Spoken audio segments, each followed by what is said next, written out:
prompting some big reductions in spending in Illinois. The governor unveiling his plan today to save more than $700 million. But those savings have to come from somewhere. And WGN's Brona Tumulty joins us now from the Thompson Center with more details tonight on this. Brona. Good evening, guys. It is a plan that the governor says will be painful, especially in the wake of a pandemic, which he says is responsible for about $2 billion of the problem. The cost-saving measures I present to you today have already begun to be implemented. Governor Pritzker unveiling a plan today that pushes for more than $700 million in cuts for the 2021 fiscal year, designed as a first step toward bridging an almost $4 billion budget gap. These are cuts that are under my control to make as governor without help from the General Assembly. About half the deficit, according to the governor, can be attributed to the impact of the pandemic. But he also blasted Republicans, alleging many of the issues had been inherited from the previous administration. You might say this state suffered a 2-year Republican-induced crisis before we ever got to COVID. The failure of last month's fair tax proposal, which would have allowed the state to tax wealthier residents at a higher rate, was also top of mind.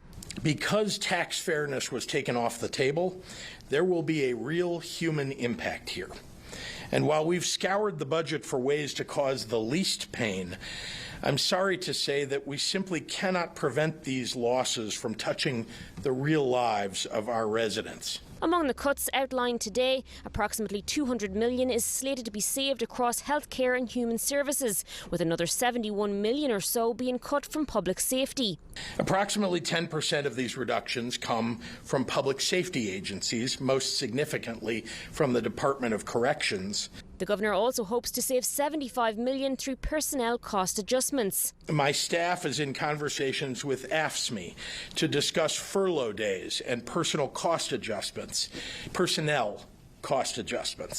that will help us reduce spending by $75 million. The American Federation of State, County and Municipal Employees, Council 31, the state's largest public employees union, was quick to respond to that. Their statement reading in part, "Undoubtedly our state faces a severe fiscal crisis and action is urgently needed.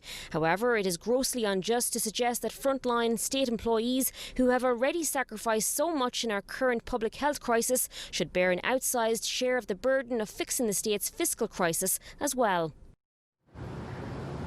Now, we did also receive a statement this evening from Representative Jim Durkin about the budget shortfall, who describes it as a self-inflicted budgetary disaster. His statement reads, "Governor Pritzker, President Herman and Mike Madigan were repeatedly warned about the dire shortfalls in the fantasy budget that relied upon the passage of the graduated tax and a fingers-crossed hope for a federal bailout. Instead of living within our means, they attempted to trick voters into raising taxes and were sorely rejected by Democrat, Republican and independent voters across the state. We hope the governor uses his authority to call the General Assembly into session so that we can look to move Illinois forward by fixing the problems the Democrats have created." Now, Pritzker did also say today that none of the measures outlined in the plan will affect the state's efforts to combat COVID-19. We're live at the Thompson Center. Brona Tumulty, WGN News. All right, Brona, thank you much. Well, Chicago Public School leaders are